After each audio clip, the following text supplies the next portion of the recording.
Hello, everybody. Killswitch423 here, joined by Uneven Ranger today. As usual. Yep. Um, I finally have my hands on Pillars of Eternity. It's a game I've had my eye on for a very long time now, a couple years at least. Back when it was known as Project Infinity or something like that, or Project Eternity. Yeah, Project Eternity.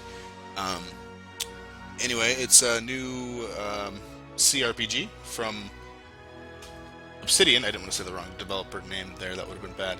Um, Out of interest, what does CRPG mean? um, Computer RPG, I think. Okay. Um, I've never heard it called that before. yeah, computer RPG or classic RPG. I think computer RPG is right because it was called CRPG. Basically, RPGs that are based more heavily on pen and paper RPGs. Hmm. So let's check some options actually before I just hop in. Auto pause options. Yeah, pause there. I'm gonna be pausing and playing a lot because that's how I like to play this kind of game. Um, yeah, let's pause the combat start automatically.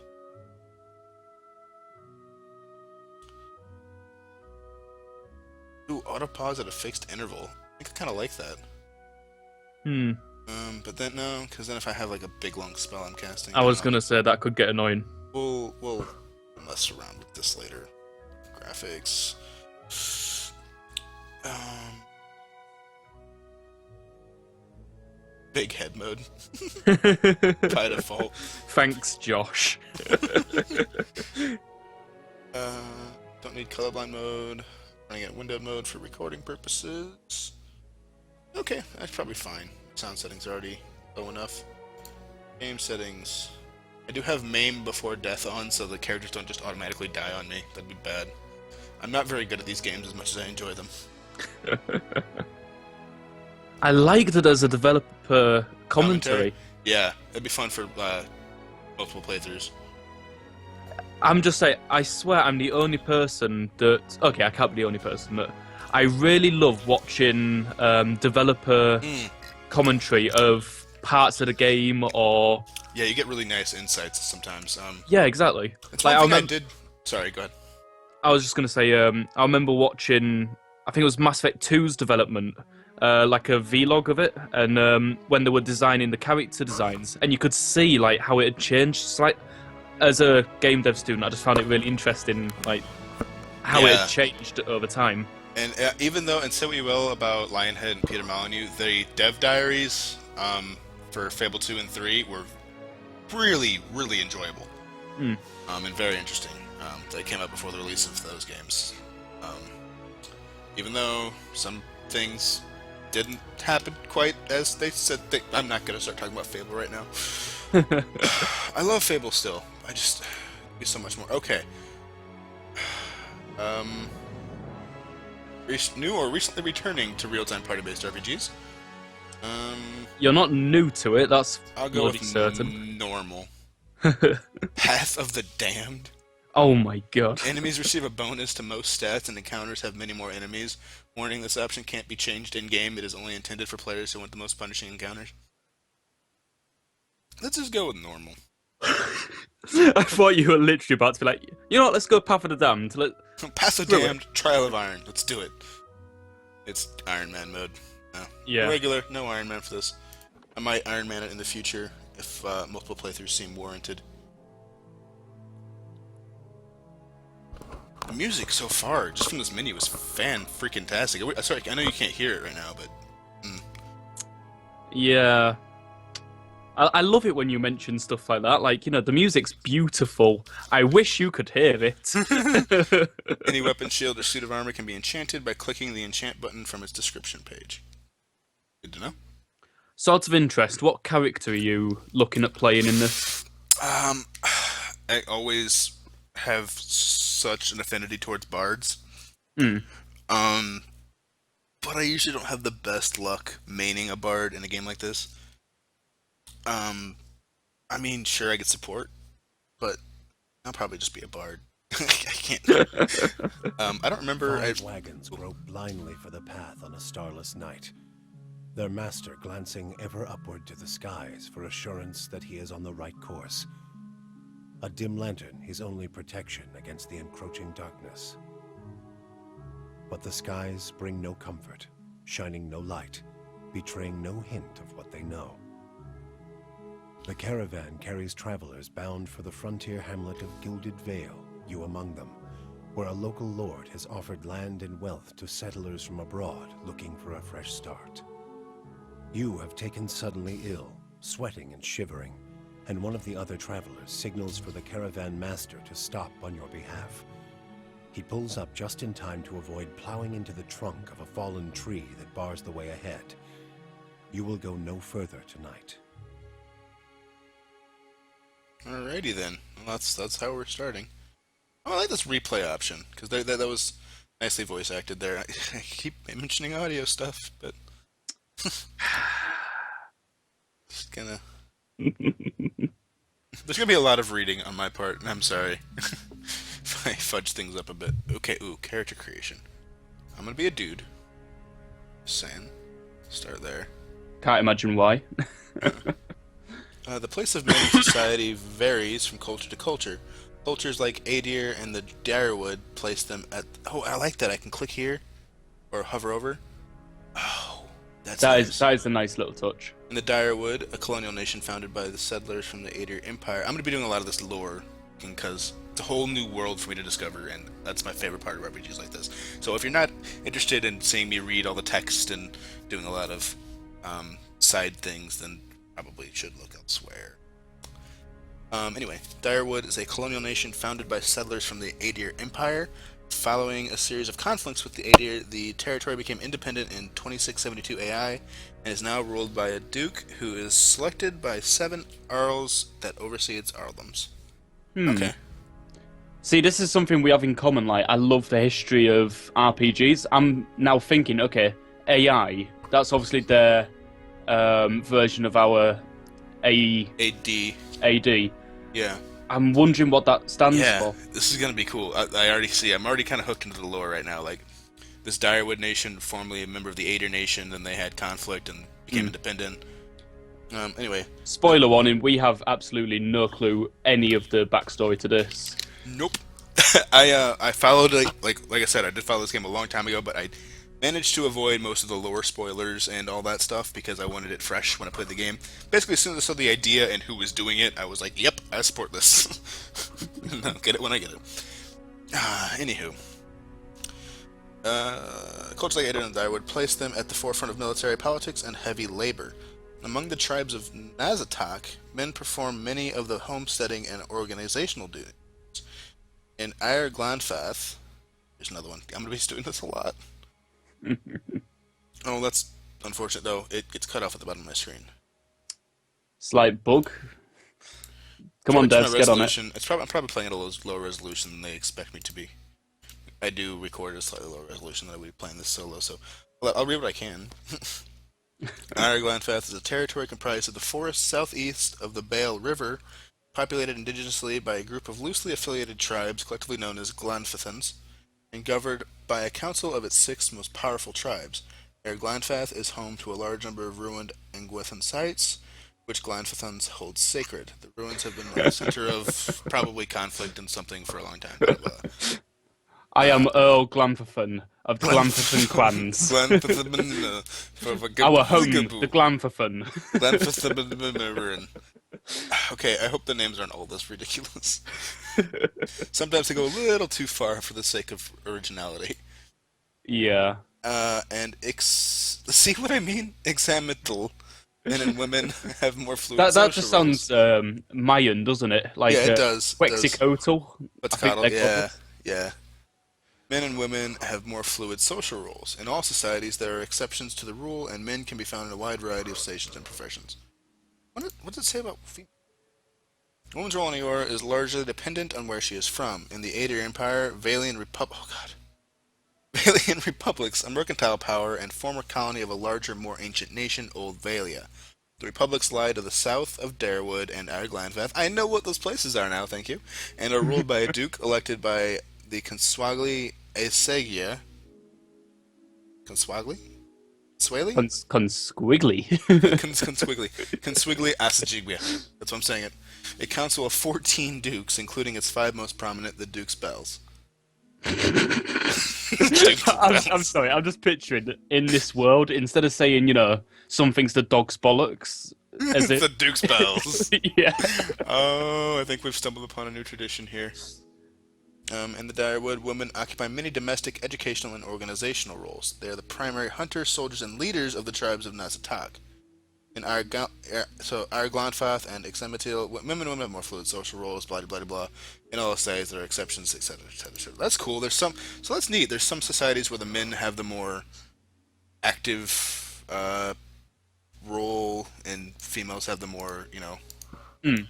there's that's neat. Anyway, That's something I really love to see, just because I hate it when people say, for example, Mountain Blade Warband is a game where if you are a girl, you have a much more difficult time like playing the game, because realistically, girls were not warriors; they weren't leaders in that time period. mm, And people gave the developers such crap for it, saying, you know, oh, you're sexist, you're. no, we're just being realist about the time They are period. portraying the time. If it's a reflection of actual medieval times and a historical piece, then yes, it is appropriate. Yeah. And if Not it's your own everywhere setting, has our culture. if it's your own setting, then it's fine in bits as long as you acknowledge outside of it's sort of an out of character, out of lore concept that's probably wrong, and that your character's allowed to express that that's different. Anyway, look, I can be an avatar person. Alrighty, the mighty Almois are the largest of the Kith races, and are commonly found in or near oceans. Though not truly aquatic, they have an affinity for water, and many of their civilizations, such as Rautai, are based on naval dominance. They are known for their unparalleled strength. Interesting that the nimble-looking blue guys are strength buffs. Yeah. Dwarves. You're dwarfs. You're elves. Hmm. Orlon. Whoa, that's cool. They're like hobbit They're like cats. pygmies. Yeah. They're like hobbit cat goblin things. Orlons are the smallest of the Kith races, though many cultures don't consider them to be civilized at all. Also notable for their large ears, two-toned skin, and hirsute. I don't know what hirsute means. I'm guessing tiny. Yeah. Orlons are commonly found in Glanfath, damn it. The it's gonna make me say this word so much.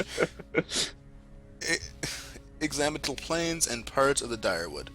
They are known for their mental intensity and quickness. Resolve +1, might -1, perception +2. Good rogues, then. Hmm. Godlike people. What the f...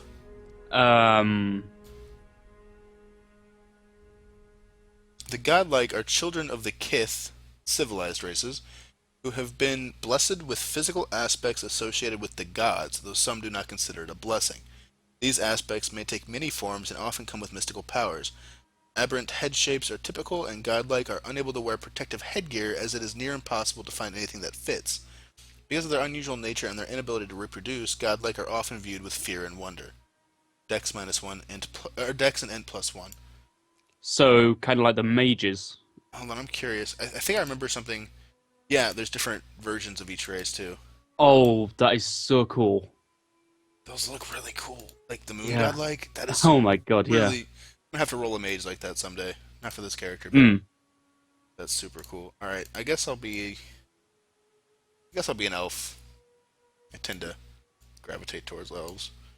Elves are the dominant race in Glanfath, and the white that wins are extremely common in Direwood and Adir. Elves are known for their speed and intelligence, as well as a commonly isolationist nature. So they're elves. Yeah. Wood elf and pale elf. So basically, elf and drow. Kinda, yeah. Let's see. It is unclear exactly how long ago the pale elves, Glemfellan, came to the southern polar. Oh, they're like Arctic elves. Southern polar regions. I like this so much. It really feels like I'm like looking at a Pathfinder campaign right now. Hmm. Southern polar regions of the world, but they have lived there for at least 12,000 years based on their continuous contact with the Aumaua traders. They appear to be among the most stationary ethnic groups in the known world, migrating within the polar regions, seldom venturing far north. They are rare in all northern lands, and most people consider them exotic, if they have seen one at all. Elemental endurance. All pale elves have increased burn and freeze damage reductions. Hmm. Wood elves, Setterfolk, trace their beginnings far north of present-day Adir, and have migrated south throughout the forests of the continent, now covering it all the way south across the equator. They're also believed to have migrated across the sea to Ire Glanfath. While physiologically identical to one another, Wood Elves from Adir are culturally different from those in Ire Glanfath and consider themselves wholly different groups. Against an enemy that is more than 4 meters away, Wood Elves gain bonuses. Yep, taking it. Ranged missiles. Next. There's another next. Don't Oh, click done. yep. It doesn't let me click done. Here we go. Wow. Ooh, I do like the different options you have. Yeah. Cipher. Yeah, I'm not sure what that is. A recent discovery in the Eastern Reach, ciphers were once called mind hunters by the Glenfathans. Ciphers have the ability to directly contact and manipulate another person's soul and psyche, using an ally's or enemy's essence as the focus for their magic. Though most ciphers are still found in the Eastern Reach, practitioners of the techniques have spread throughout the known world. They're gaining acceptance over time, but are generally distrusted, especially by the uneducated. Ciphers can directly target allies and enemies with powerful soul-focused effects. These powers cause focus, which ciphers build through the use of their soul whip. So, stealth +1, lore +1, mechanics +1. So they give buffs to party members, and I assume eventually maybe debuffs to enemies. I'm kind of thinking of them as sorcerers. So they're not wizards, but they're magic based. Yeah, they're definitely a magic-based class. Paladin, yep, Paladin's a paladin. Standard. Ranger's probably a ranger. Wizard's a wizard. Chanter. In every culture across the Aura, there are chanters. Many historians consider chanters to be the most ancient workers of magic. Their hallowed phrases stirring the collective memory of wayward souls around them, compelling them to generate magical effects in a kind of reenactment. In some societies, chanters form organized groups of storytellers and researchers, so they're bards. But in most parts of the world, they're just a time-honored part of local folk traditions. Phrases and chants. I wouldn't call them bards. Like summoners. All chanters can continuously speak chants made up of magical phrases. Phrases produce passive effects and help build the chanter's power until they can use an invocation. Invocations are powerful magical effects that chanters can create after they have spoken a required number of phrases throughout their chants. Yeah, so they're mechanically speaking, it's basically a bard, because he uses these chants to give passive effects, like song, but it's chants instead of songs. Lore +2, mechanics +1. What is mechanics? Mechanics. Traps and locks can be a problem for even the toughest adventurers, draining their resources and maiming or killing those who are unfortunate enough to trigger an unforeseen foreplay. I have never had so much interest and depth in a character creation screen before. Mechanics skill makes it easier to open locks and find and disable traps. Additionally, any character can use the mechanics skill to place traps of their own. The higher the mechanics skill, the more accurate the trap.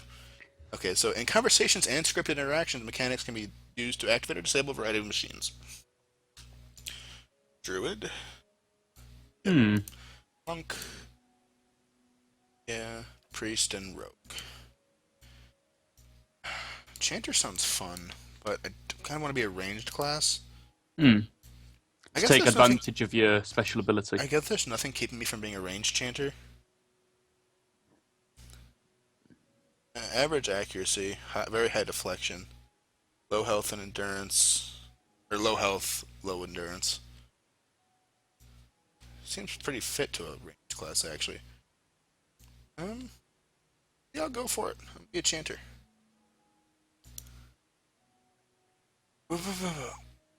All chanters can continuously speak chants made up of magical phrases. Phrases produce passive effects and help build the chanter's power until they can use an invocation. So this is you get to choose your spells. Yeah, alright. Blessed was Wingard, quickest of his tribe. Increases the movement rate and reflex of all allies in the area of effect. Reduces slashing and piercing damage of enemies in the area of effect. Reduces concentration of enemies in the area of effect. Oh, no, I don't want to pick it, I just want to... Come, swift winds of death.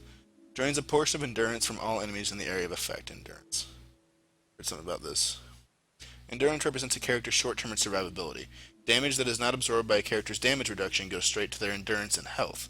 Potions and healing magic can restore endurance in combat. When a character's endurance reaches 0, he or she will be knocked out. So endurance and health are different. Oh yeah, I guess health is the Like a overall long-term, health. yeah, a Yeah. long-term thing, and endurance is like your current state of. I've always wanted. I've been looking for a game to figure that sort of health system out for a while. Nice. Okay. So it's basically damages Yeah, it enemies. damages enemies. I'll take that one. Emboldens allies near effect bonuses to fortitude. That seems good too. A Hmm. buff and a draining effect. My two. Question is, which would be more effective, this buff or the speed buff? Um, fortitude and will hits both. It's gonna help both my casters and my strength guys out. Hmm. But it's mostly a defensive ability. Yeah. Willpower and fortitude. Movement rate and reflex. Alright, let's see. Plus 1.2 move speed, plus 10 reflex. Plus 10 fortitude, plus 2. I'm just gonna go with the fortitude and will. See how it goes. Next, I guess. Invocations. Invocations are powerful magical effects that chanters can create after they have spoken a required number of phrases through their chants. Okay, so my character's goal is basically to get the chants off to get my invocations out. Buff, buff, buff. Powerful spell. Yeah, that's nice. I get one of these. It calls beyond the shroud and summons a phantom to fight for the party. Told you there were summoners. Yeah, they're like summoner bards. I like it. Reduces damage reduction of enemies in the area of reduces damage reductions of enemies in the area of effect. Seems conditional. Summons 3 skeletons. Ooh. Increases the slash and shock damage reductions for all allies in the area of effect. Creates a thunderous explosion that stuns and shoves enemies in the area of effect. Drains electrostatic energy from the environment to create 3 bolts of lightning, causing shock damage to any in their path. That could hit you on people, though. Says any in their path.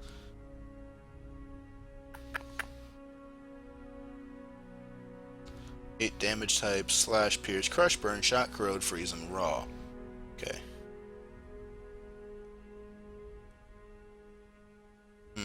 Foe AoE. Yeah. I appreciate the distinction here. So it would just hit enemies. That sounds pretty good, though. Causes a nearby downed enemy to explode, expelling 3 white grubs and crushing nearby enemies. Oh my god. Wow, you can go dark with your abilities. Yeah. I don't think that's in my character's personality. I think I like the shock, though. Because, like, buff, like is chanting to buff, and then damage, and then huge shock of damage. I think in this one, or where's the... One of the summoning ones would be cool, too. Or this one would be good, maybe. You've only got one to choose, yeah, Yeah, so... I know. Stuns them, too, though. Yeah, a stun seems supposed to, like, better for a group. Stun for 5 seconds. Yeah, after being drained. Versus fortitude. Do I have anything to... Oh, I see. Oh, But I don't have something to drain their fortitude. You do? Well, no, endurance. Yeah. Let's see. Do any of these drain... Oh, crap. Do any of these drain fortitude?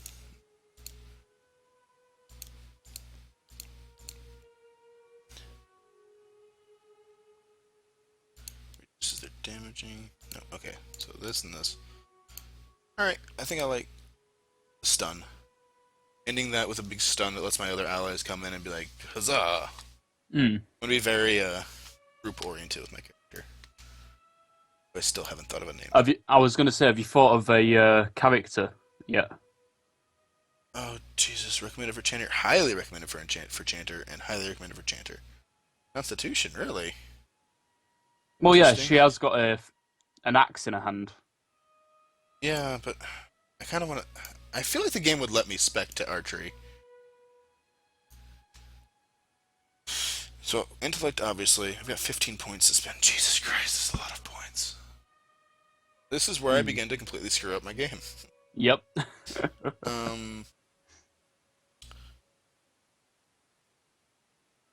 Alright. Resolve reflects a character's internal drive, determination, fearlessness, and the emotional intensity they can project to others. It can be useful for mental intimidation, leadership, and convincing performances. So yeah, I'll need resolve. And intellect's probably just for my overall magic skill. Mm. Character's logic and reasoning capabilities and interactions. It can be useful for deduction, sudden realizations, and problem solving. Combat, it contributes to the will defense and influences durations and area of effects for all abilities and talents. Yeah, that's like necessary. Constitution. What's Constitution in this game? Maximum health and endurance. Yeah, I assume it's not what it normally does. Yeah. Not used much. Sometimes checked to withstand pain or endure a physically taxing ordeal. I like that they're like saying, "Hey, all of these stats will be checked outside of combat now and then for like other interactions." That's nice. And I do like that they tell you, okay, these two really important. This one not so important, but if you get the points, throw it in. Like, it helps people that are new to this sort of game. Yeah, I like it. I will throw a couple points in Dex, or maybe I will go maybe I'll go melee with this guy and just forgive my ranged bonus. Mm. I don't know. See, I don't know how viable a ranged one would be. Personally, on your first playthrough, I'd stick to the recommended. Yeah, probably. Alright, so 15. So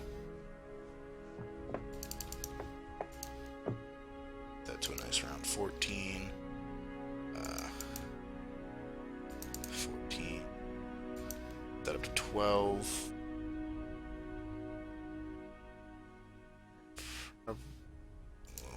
Oh, I immediately get to see like when I click up once. I immediately see the changes over there. Where? Oh, the plus. Yeah, the actual effects. Oh, that is nice.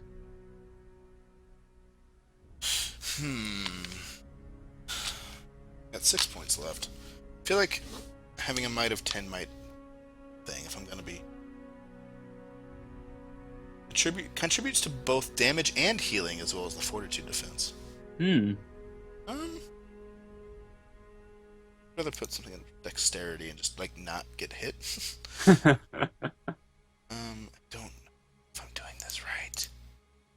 Well, we will find out.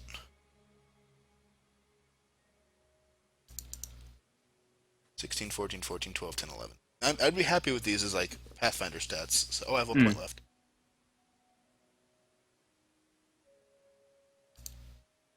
I'd be okay with this as like a D&D or Pathfinder character. So, just go with my gut. Culture. Bloody hell. Jesus. Yeah. This is awesome. I'm sorry if this video is boring to you guys. I'll just label it character creation. You can skip to the next one if you want, but this is awesome. I'm already incredibly impressed with this game. The Aedir Empire is currently the largest and most powerful force in this part of the world. It is centered around the equator and has a tropical climate. Though the Empire has colonies in numerous areas of the world, Greater Aedir is at its heart and houses the majority of its human and elven nations. So that's like the central big place. Mm. It changes my starting gear? That is cool. Like, it changes my outfit and stuff and my weapons. I don't suppose there's any that do use range. No. Alright, so I guess I'll go with Old Valia, because it's got an intellect bonus, which is important for me. Once the crown jewel of the southern seas, Old Valia is now the crumbled remnants of an empire of warring merchant nations. Counting many humans and dwarves among the ranks, the Old Valian countries are still forces to be reckoned with and are proud of their rich cultural heritage.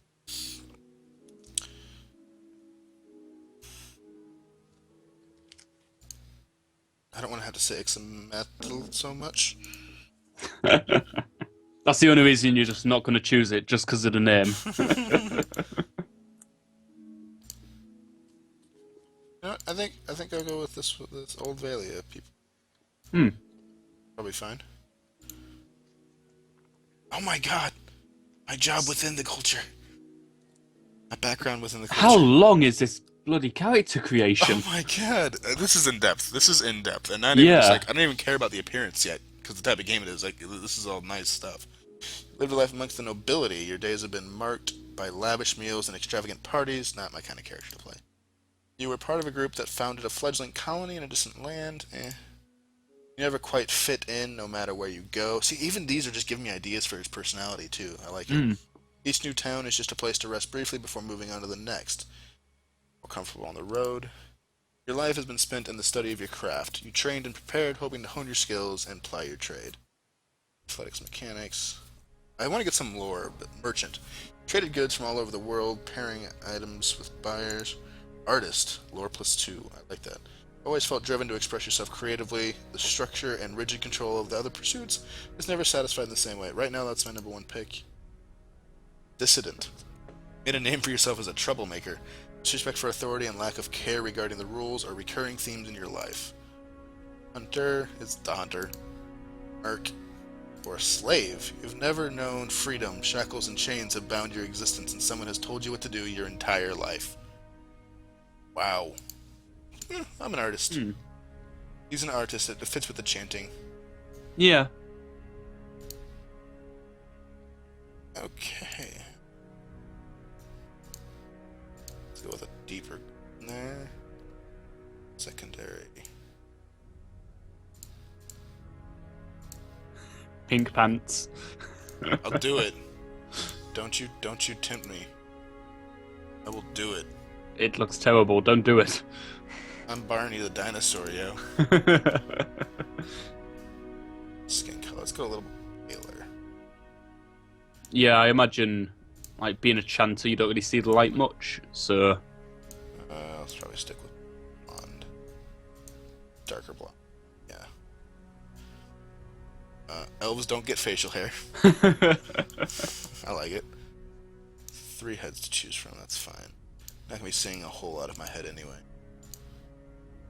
It's fine. 19 hairstyles though, that's nice. Like this. Oh my god. Yes. No.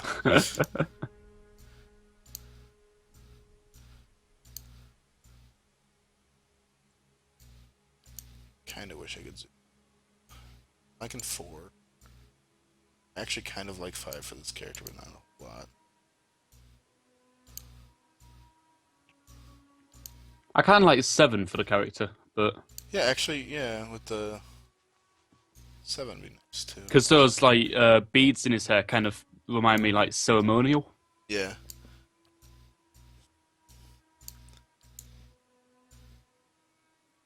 This one too, with the by his. Yeah. I think I like 12 so much. That's so far. Definitely seems like the kind of character who'd have longer hair. Let's go with 12. The color again.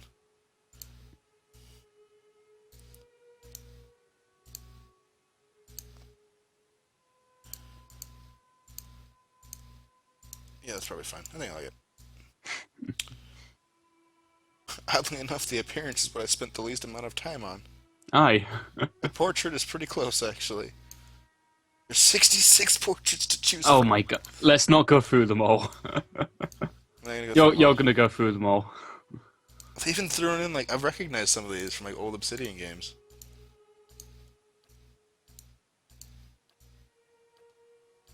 This is so old school, I like it.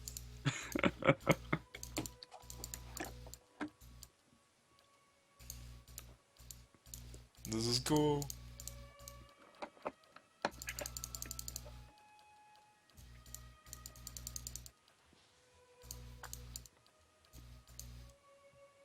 Wow, that's a lot fewer than 66. Actually, wasn't that many to go through.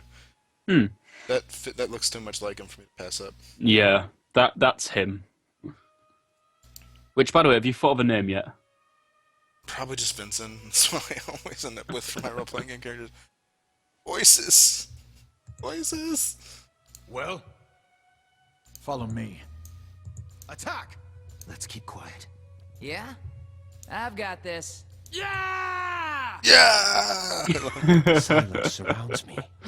I can hear that Yes. just sort of like slightly through your headphones. I shall lead us.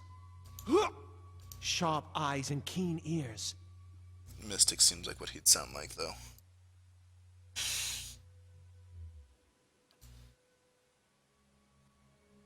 Yep, just gonna go with my classic name for these kind of things.